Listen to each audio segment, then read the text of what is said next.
You know, if reality is literally everything, where exactly do its rules come from? I mean, really think about that for a second. If there's absolutely nothing outside of reality, no, external programmer typing away, no separate magical realm of physics holding some master instruction manual, then how does the universe actually know how to operate? It's this massive, profound cosmic paradox. And today, we're going to unpack the completely mind-bending answer to that exact question. So, welcome to this explainer. Today, we're diving headfirst into a wildly fascinating concept from our source text. It's known as the Homology Principle, or universal self-composition. Now, I'll be honest, it is a deeply metaphysical thesis, but don't worry, we're going to break down exactly how reality builds and structures itself right from the ground up. To make sure we don't get totally lost in the weeds here, let's just lay out a quick roadmap. We're going to hit 4 main points. First, the concept of hology. Second, reality's self-distributed syntax. Third, the informational boundary. And finally, we'll wrap it all up with the universal equations. Okay, let's jump right in. All right, starting off with Section 1, the concept of hology. So at its core, homology, which the text also calls self-composition, is described as a logical analog of holography. If you think about a physical hologram, right? If you were to accidentally drop and shatter a holographic plate, every single tiny little shard still contains the entire overall image. Well, homology applies that exact same concept, but to reality itself. It characterizes the most general relationship between reality and all the contents inside it. Basically, it's a fundamental form of self-similarity. That means the overall massive structure of the entire universe is distributed everywhere, deep within every single part of itself. And that actually brings us to a truly awe-inspiring realization from the text. I'll just quote it directly. There is nothing but reality itself to serve this purpose. Seriously, wrap your head around that.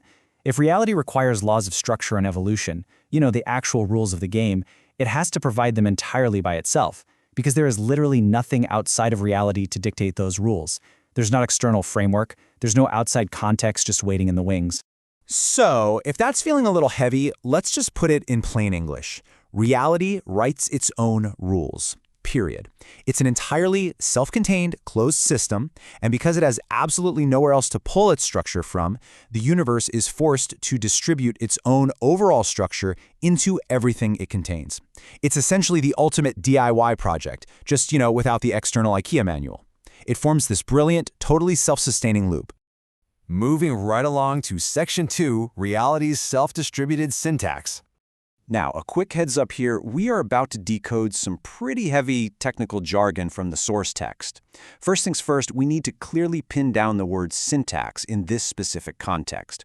In everyday linguistics, syntax is just how we arrange words to build sentences, right?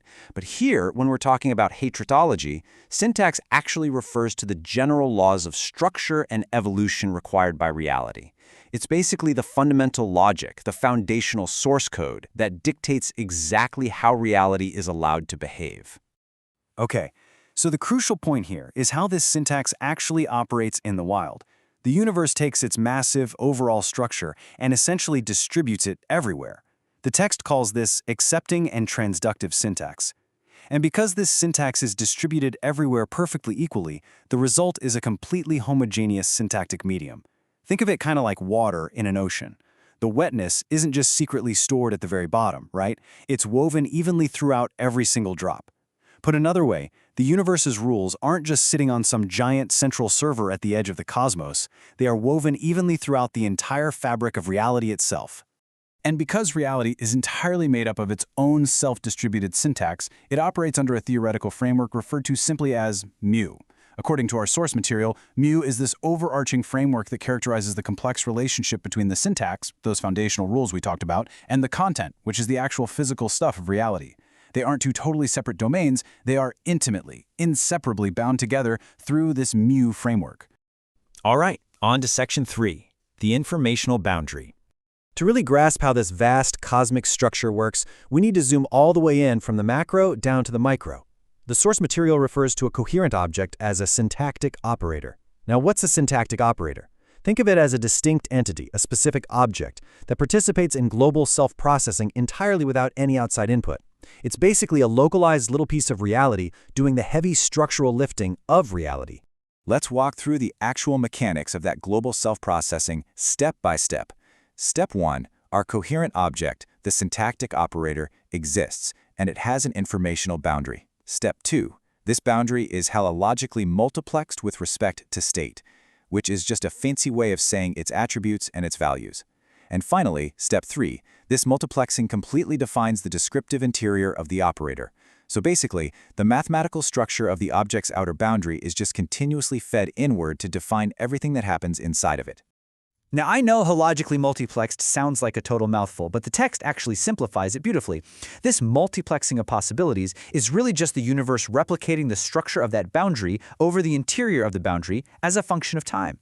And why does it happen exactly this way? Well, incredibly, because the operator ultimately has absolutely nothing else to use. It has nothing else to express its spatiotemporal capacity. It literally only has its own boundary to work with to define its entire existence over time. Which brings us to our final part, Section 4, the universal equations.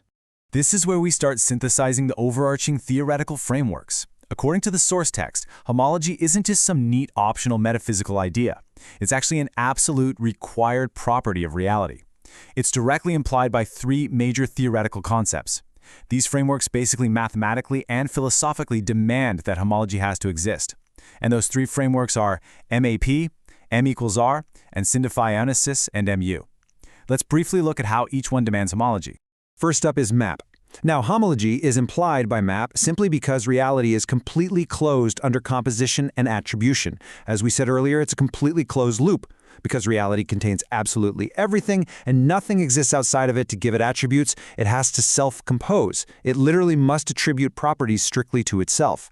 Next up, homology is also implied by syntophionithesis and mu. Remember, we touched on mu just a bit ago.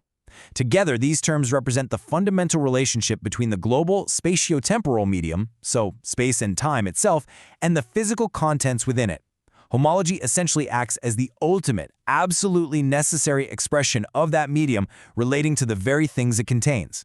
It ensures that the medium and the content are speaking the exact same fundamental syntactic language. And finally, we arrive at M equals R. I really want to emphasize this specific detail from the text because it is just huge. M equals R implies syntiology because reality is composed of syntactic operators with generalized mental or cognitive functionality. Let me just repeat that. The foundational operators that actually make up reality have cognitive mental functionality. So reality isn't just dead matter blindly following mechanical rules. The very structure of reality itself involves a generalized kind of cognition. Which naturally leads us to our final big thought for this explainer. If the very fabric of reality is composed of self-referential syntactic operators that genuinely possess cognitive functionality, well, what does that make us? Are we really just deeply complex arrangements of the universe actively thinking about itself? It is an absolutely staggering concept and one that totally reshapes how we view the cosmos and our tiny little place within it. So thank you so much for joining me on this deep dive into the homology principle. Keep analyzing, keep learning, and absolutely keep asking those big questions.